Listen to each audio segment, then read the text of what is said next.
Well, good afternoon, everybody.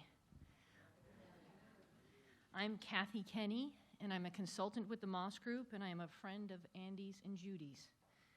And it is wonderful to see all of you here. I can just feel the love in this room.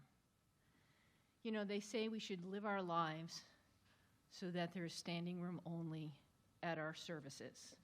And I say, well done, Judy Wood. I have a few housekeeping matters to go up. Ooh, that is disturbing. Wow. Oh my God. Oh.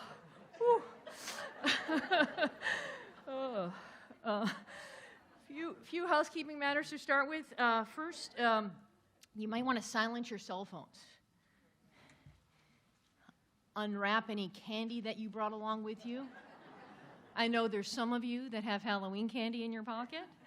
I am not judging you. I just don't think you want to be unwrapping it while Andy is up here pouring out her heart and soul. So go ahead and do that now. And while we are gathered to celebrate the amazing life of Judy Wood, we also know we're here today to collectively mourn her life. And so you'll see we're going to hear from a number of speakers today, and some of those speakers may struggle when they're up here. So I'm going to give you something for the audience to participate in. If you happen to see somebody up here struggling, you know, this is common in the community. You see it in poetry slams. You see it in therapeutic communities that when somebody is struggling, you snap your fingers. So if you see that today, I ask that you join in and help support the people that are standing here to do that. You'll see from your program, and those of you who knew Judy very well will know, you know, she was born on December 23rd, 1947, and passed away on June 13th, 2021. And while those dates are important, what really matters is the dash in between those dates and what Judy did with that dash. So you're going to hear from Andy and other family members and folks representing different aspects of Judy's life about her amazing accomplishments and the impact she had on those she held dear. You know, Maya Angelou once said, "People will forget what you said, people will forget what you did, but people will never forget how you made them feel." And I say Judy made people feel special. She made people feel seen and heard and included, and she made people feel loved. You'll notice on the program that we will have an open mic portion of today's event. So if you have an opportunity or feel that you would like to share some memories or thoughts, we ask that you do keep your comments brief. But we do want to hear from folks. The other opportunity you have, you'll see some baskets on your way in. They're on a table there with some note cards and pens. So we invite you to share some memories of Judy so that Andy and the family can have those later to go through and enjoy that. We will also, our final speaker will be Andy's nephew, Matthew, and then we'll gather for food and drinks, and we will raise our glasses to Judy. I want to end with a quick story about Judy. As when Judy got sick with her heart issues this spring, she became very, very restricted on the amount of fluid she was allowed to have. Her body was having trouble getting rid of the fluids, and so she was only allowed to have 6 cups of fluid a day, and small cups at that. And Judy very quickly noted that 3 of those 6 drinks would be wine. So it is my honor to turn the podium over to Andy.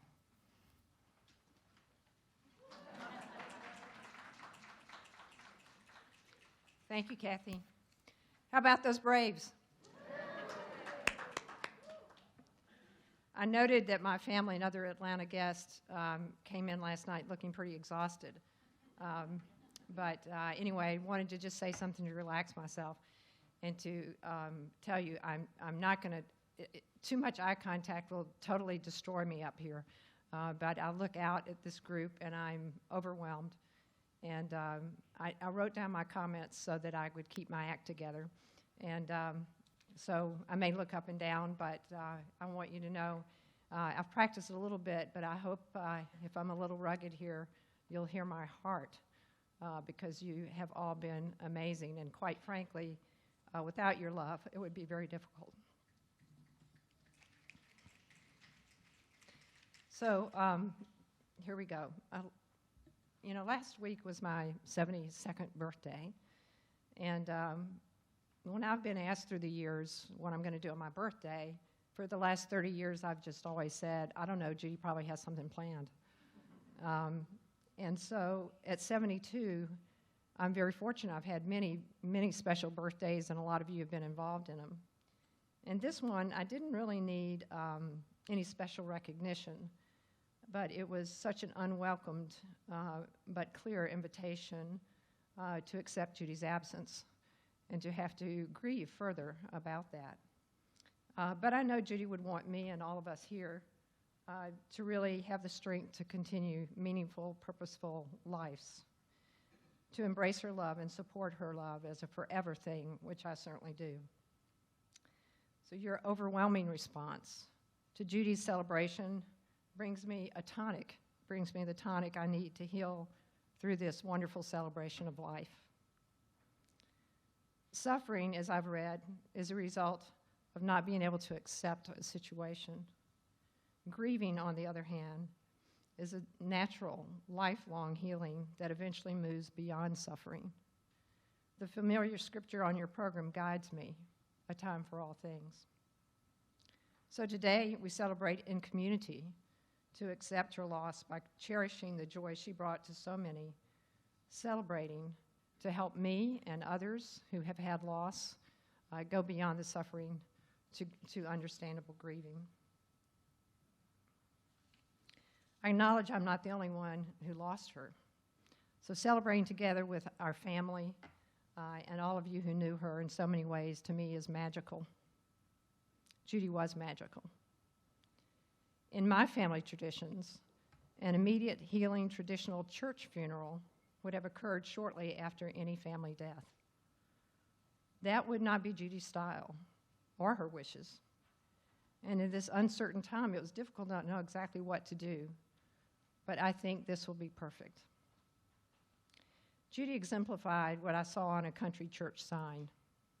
Well done is better than well said. In fact, Judy was so understated that a group of friends and family decided to blow it out on her 60th birthday and rent a villa in Italy. The big surprise, there were many, but one really gigantic surprise, was our behind-the-scenes scheming to go into the city of Lucca and find Puccini opera singers. And our good friends Pip and Karen, if you've ever been around Pip and Karen, you know they can convince people to do anything. They were able to negotiate and bring these opera singers to the villa for a big surprise, and it was a beautiful experience. And Judy's family and my family both participated in it. As I planned today, I had many ideas, some a bit out of the box. The unlikely touch of a purple streak in my hair, as Judy had in her last haircut. I tried it a trial run, took Pip Gilmore with me, and I'm happy to say I spared you the results.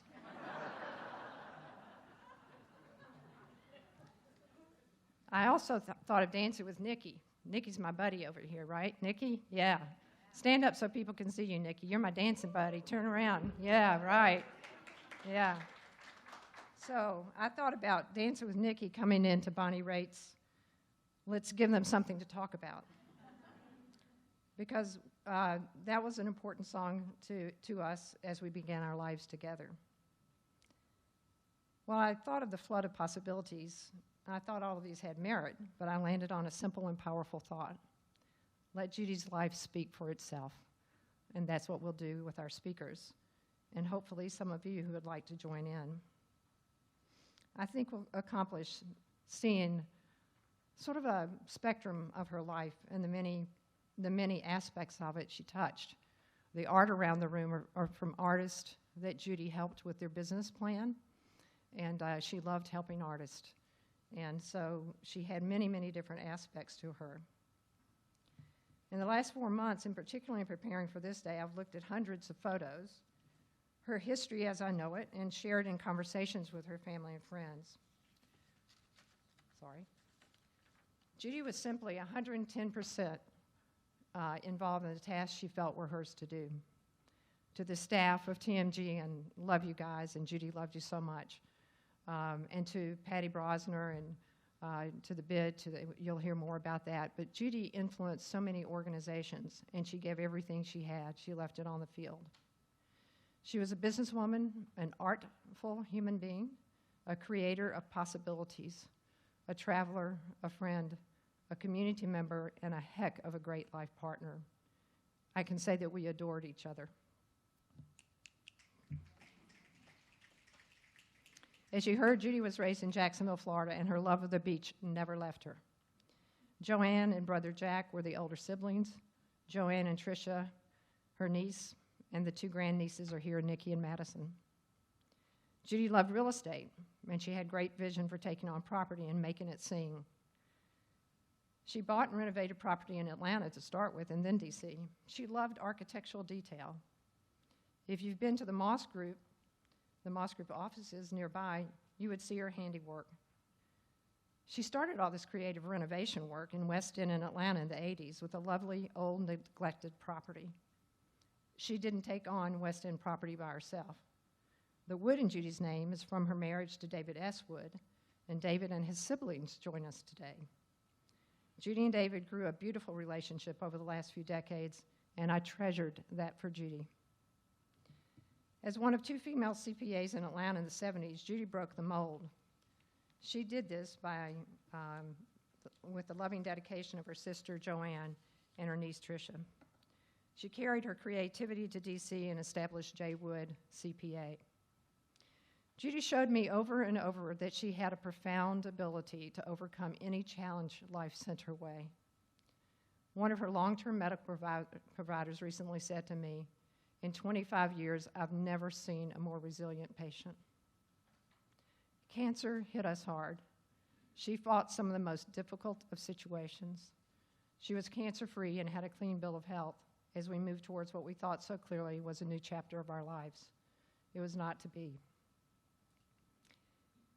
As I have searched for peace and meaning, I have found grounding in your gifts of words, text, cards, flowers, soup, and hugs, and clearly your presence today.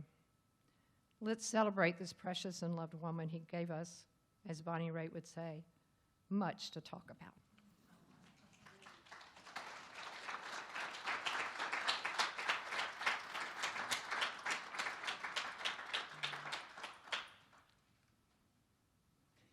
Thank you, Andy. Next, we will hear from Melissa Moss.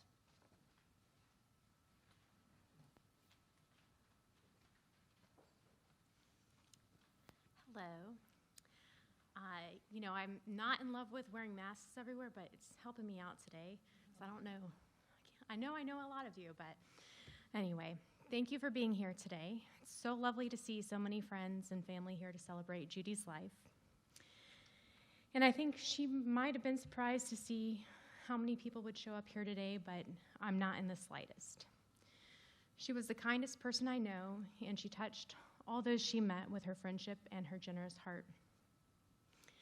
Judy was born in Jacksonville, Florida, December 23rd, 1947.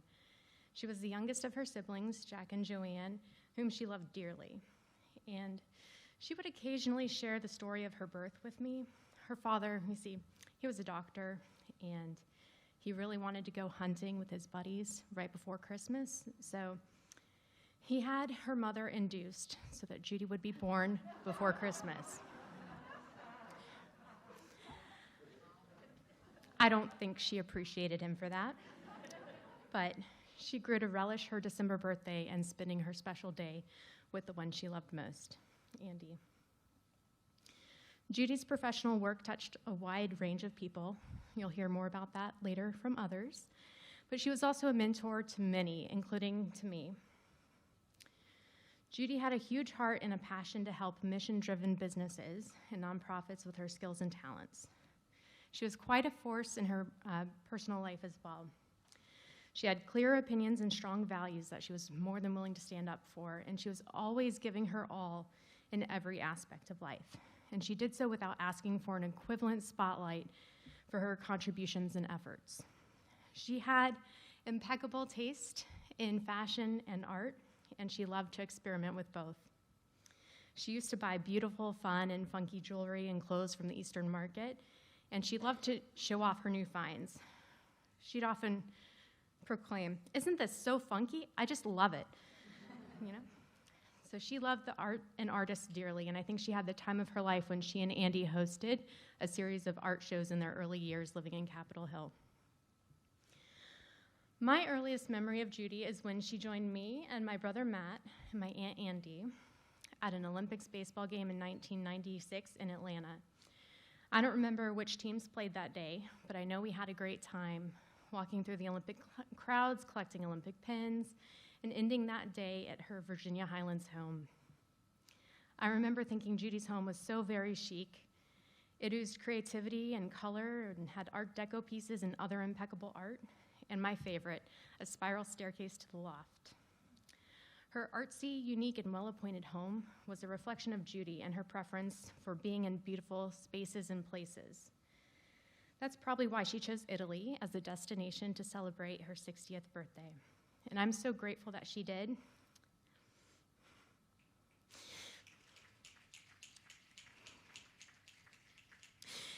And I'm so glad that my cousin Lauren Moss joined us for that adventure of a lifetime.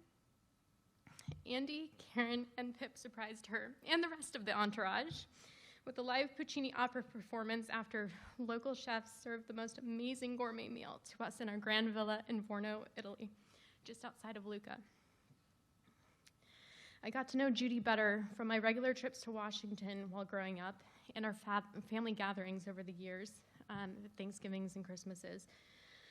But Judy and I truly got to know each other when she and Andy said yes to my very unreasonable request to move into their basement and learn accounting from Judy in the fall of 2009.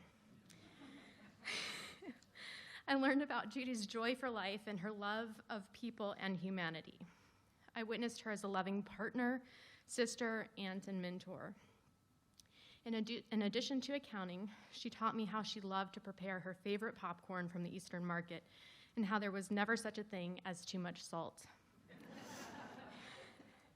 She had so much wisdom and was always willing to share when asked or when the circumstances called for sharing. She's helped me to know when to keep moving forward on certain life paths and when it might be time to look for an exit ramp. As we grew closer, we'd had increasingly long talks about life, or anything really, over cups of coffee or glasses of Chardonnay. I learned so much about life, living, and love from her. Judy lost her brother Jack to cancer and then had a few tough years of her own battling health challenges. She was also there for me and my family as my mom fought her hardest with her own cancer battle.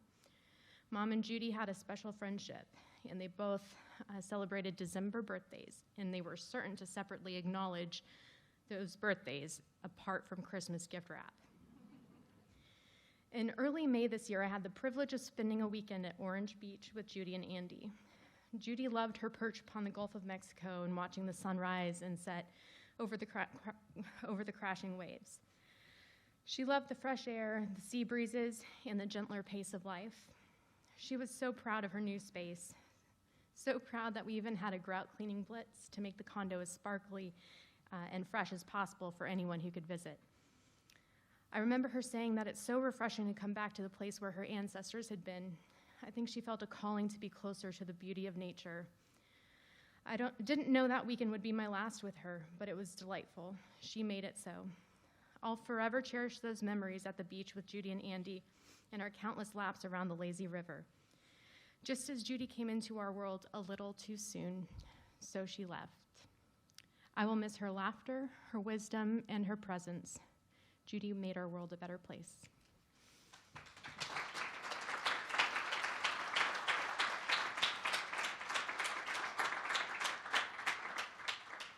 Thank you, Melissa. That was beautiful. And next up, we have Judy's sister, Joanne.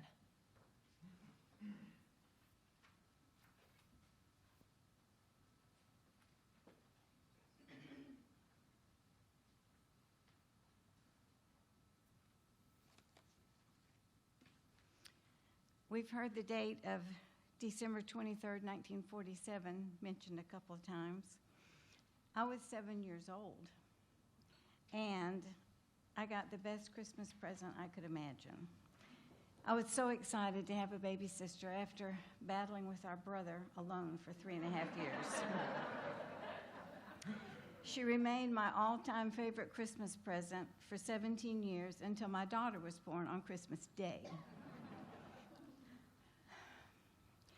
After our dad finished medical school at Loma Linda University in California, he served his time as a Navy lieutenant commander on a destroyer during World War II. And then our family settled in Jacksonville, Florida, where Judy was born. When Judy was learning to talk, Joanne came out as Nanny, and my dad called me that for the rest of my life. And I still have, my oldest friend calls me Jo Nanny to this day. So that's a constant reminder. Because both of our parents had grown up without a lot of material blessings, they were determined to provide a secure childhood for us, and that is very much what we had. Judy and I felt especially blessed that even in that time where women's education was not considered a high priority, our dad very much encouraged that. He wanted us to finish college. He inspired us to believe that we could be anything we wanted to be, not just a teacher, a nurse, or a secretary. And if you grew up in those years, those were the women's professions. But we were encouraged to be whoever we thought we might want to be. And that was a very huge blessing to us, we thought. He was very determined that we could be self-sufficient and be able to support ourselves. Because Judy was 7 years younger, she was very much the baby sister until we reached adulthood, and then we became really close friends.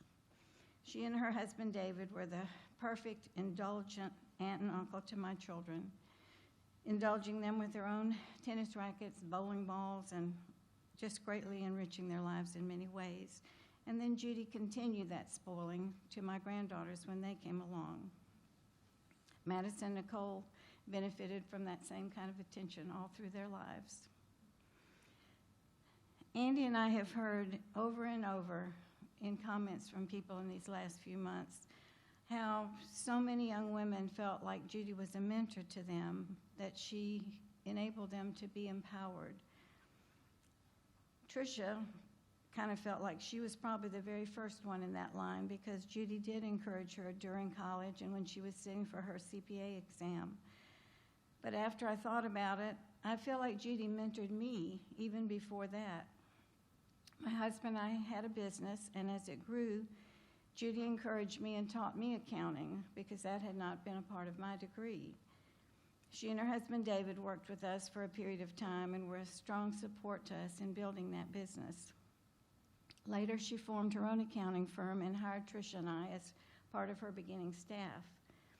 We worked with her for 13 years, and when she and Andy moved to D.C., I had the skill set to start my own accounting practice. So maybe I was the original mentored one. We've had so many years of sweet memories with Andy in the last few years, wonderful trips, particularly our Italy trip. None of us in our family will ever forget that. It was truly the trip of a lifetime. And we could tell you, you've heard about the opera and the fabulous meals, but we could also tell you a few van episodes. We have many fun stories and absolutely fabulous memories of that trip. It's impossible for me to condense 73 years of memories into 5 minutes. But I think of so many great trips together throughout our lives. We had extravagant family Christmases, beach trips with both of us lost in our books, but just enjoying being together, working jigsaw puzzles, foods that we both enjoyed from our childhood, tomato sandwiches with hashed brown potatoes, boiled peanuts, lady peas, guava jelly, avocado, fried okra. We always managed to have some of these when we were together. My eyes are still filling up with tears when I see Pringles potato chips and bright red nail polish. There are a few very specific times in my life that I will never forget when Judy came under heavy burdens with me, and she fulfilled every thought you've ever had of the term sister. I will continue to miss her every single day.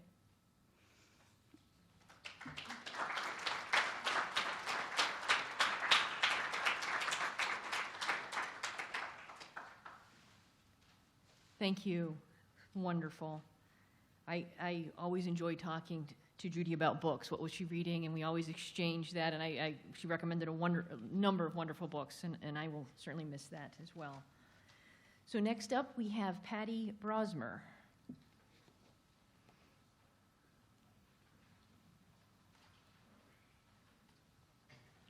Patty Brosmer and Company.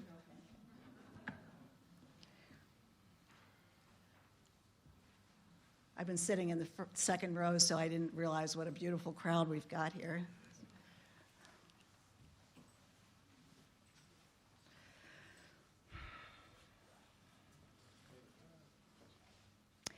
Hello, I'm Patty Brosmer, president of the Capitol Hill Business Improvement District and Ready, Willing, and Working.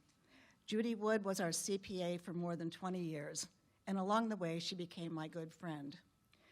I am humbled and honored to have been asked by Andy Moss to speak today at Judy's celebration, and I hope when I'm done, you might have a perspective of Judy Wood, the professional woman, and what she was able to accomplish as a CPA, philanthropist, change maker in the lives of many homeless and formerly incarcerated individuals, and me.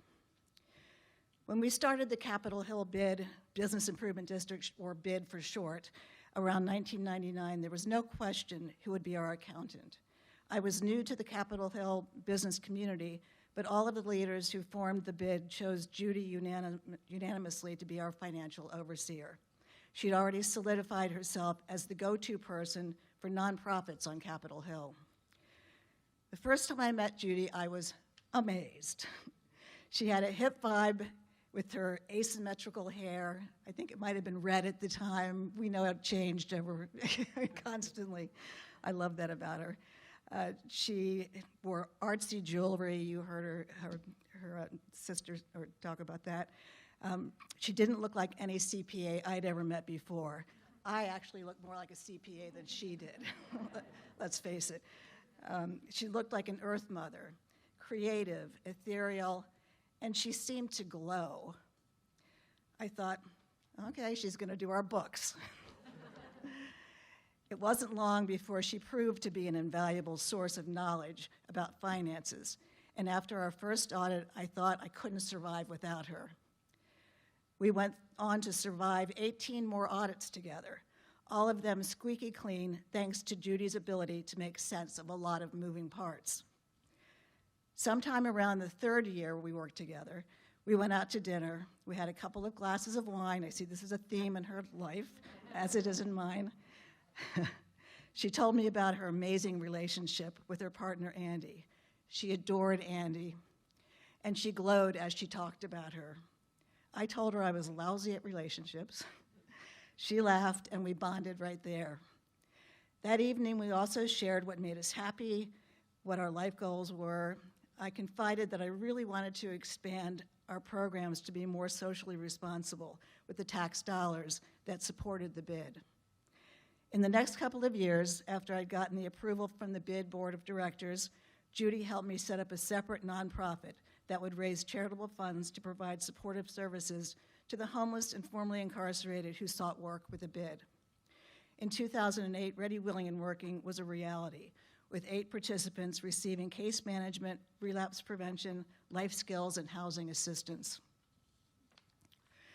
Not only was Judy Ready, Willing, and Working's financial advisor and CPA, but she was also one of the first financial donors to the program. Today, Ready, Willing, and Working is a thriving charity with 60 current participants, only just a few of whom are here tonight, and hundreds of previous members, all housed, employed, earning a living wage with great benefits and serving as role models in their communities. I would not have had the confidence to expand and grow these programs without Judy's expertise, her encouragement, and her support.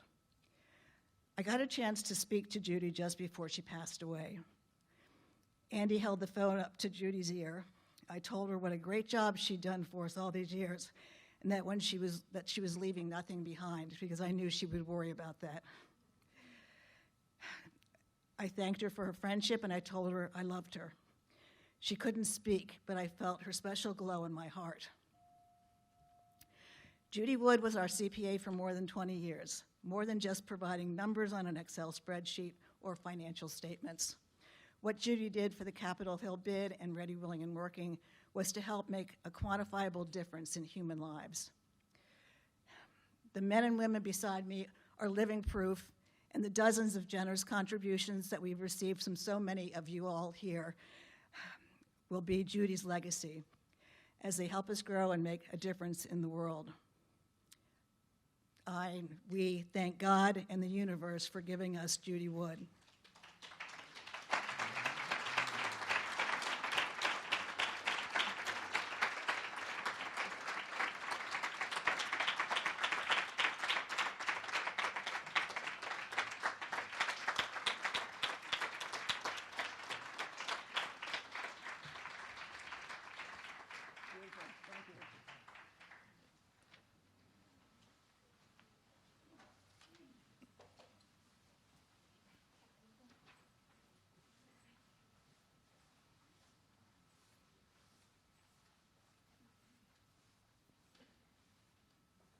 Okay, up next we have Judy Kirby, or as she's known in the Moss Group, simply as Kirby.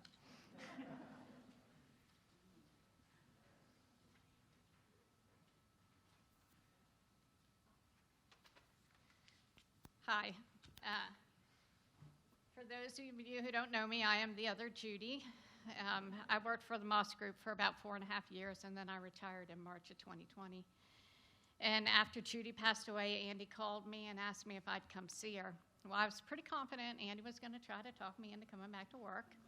And as most of you know, it's kind of hard to say no to Andy. But on the way up, I live now in rural Virginia, to D.C. I spent a lot of time talking and thinking about Judy. And I thought she would want me to do this. She would want all of us to gather around Andy and support her. So Judy was fiercely protective of Andy.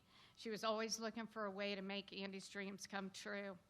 And if you were unfortunate enough to say or do something that she thought was disrespectful of Andy, you would see a side of Judy Wood that you had never seen before. Fortunately, my job was to make Andy's life easy, and so Judy would often call me on the phone or come by my office, and she would hug me and she would say, "Thanks for making my girl happy." So when it became clear that Andy was going to do this celebration, I thought, what can I do to celebrate Judy? How can I capture her spirit? And if you've been to the Moss Group offices, you've seen Judy reflected in the paint and the furniture and the fixtures. And Khadijah and I, we were trying to get the fireplace there working, and as part of that, they had to destroy the tile surround. And so they got that done, and we called Judy and said, hey, what kind of tile do you want to replace that with? And she said, well, whatever you think is best. Well, Khadijah and I looked at each other and said, I'm not picking it out, you pick it out. So Judy had a look, and we weren't going to mess with that look.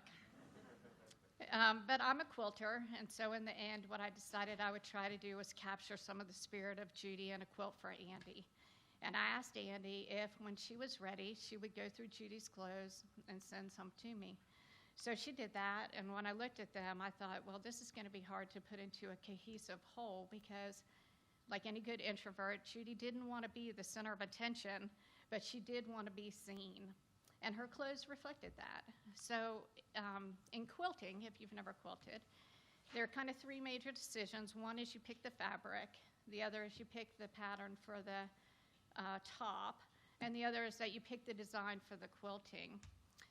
And so what I decided that I was going to, kind of a new trend in quilting is that you, instead of just piecing the top, you also piece the back of the quilt. A lot of times your back of your quilt is just one fabric.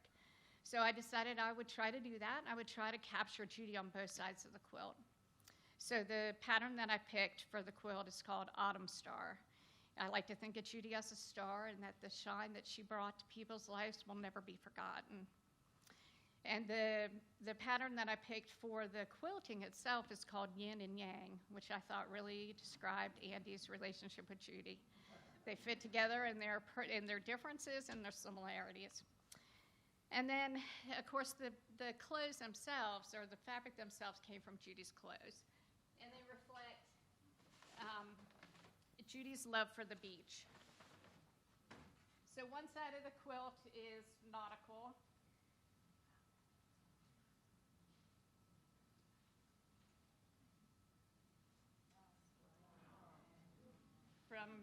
Again, from Judy's clothes, and the other side is her tropical side.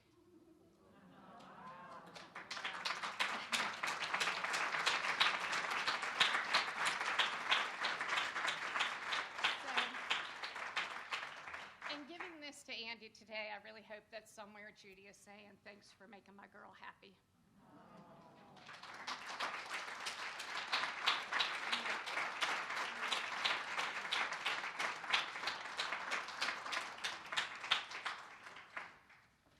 There's a sparkly purple bag.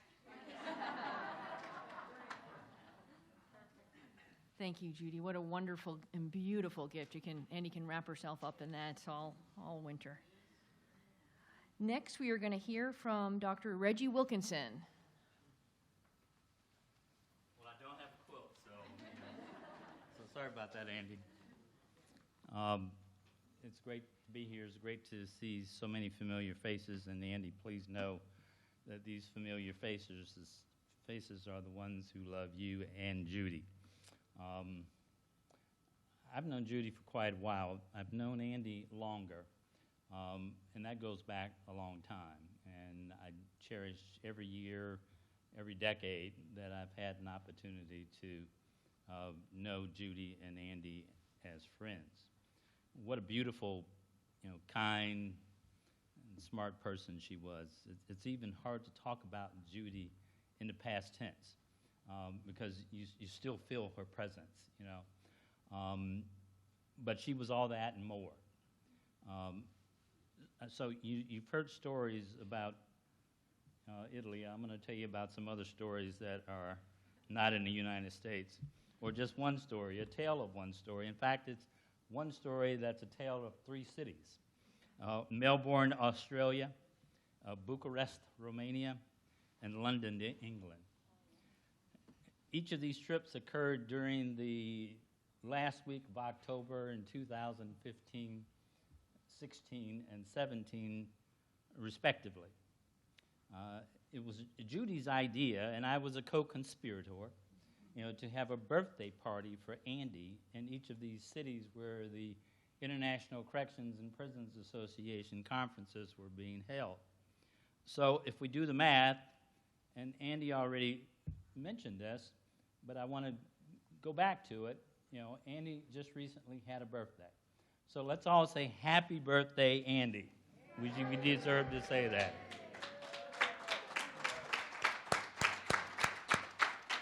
Now, she and I are the same age for about a month.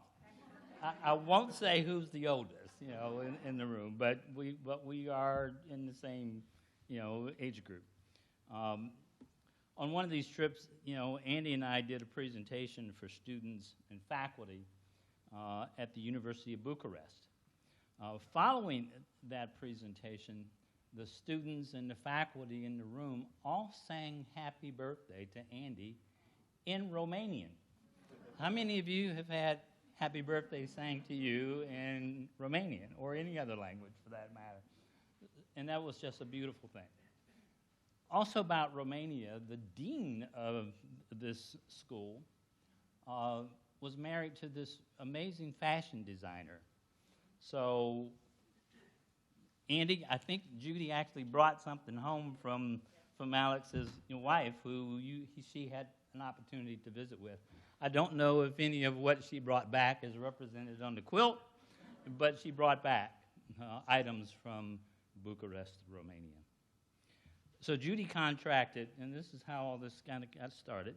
Judy contracted with an Airbnb type company and secured amazing residences, both to stay and have a party in these overseas cities. Yes, I got to stay with Judy and Andy. And we were hoping to get some rumors started, but nobody would go for it. But we had some wonderful birthday celebrations. The most memorable one for me took place on the 37th floor of a fabulous apartment overlooking Melbourne. Judy and I even decorated the balcony with colored lights, and Judy picked a wine. We originally wanted it to be a surprise for Andy, but you know how Andy is. She figured that didn't last very long. But it was a treat for me to stay with Judy and Andy, for just shy of a week in 3 different cities outside of the United States.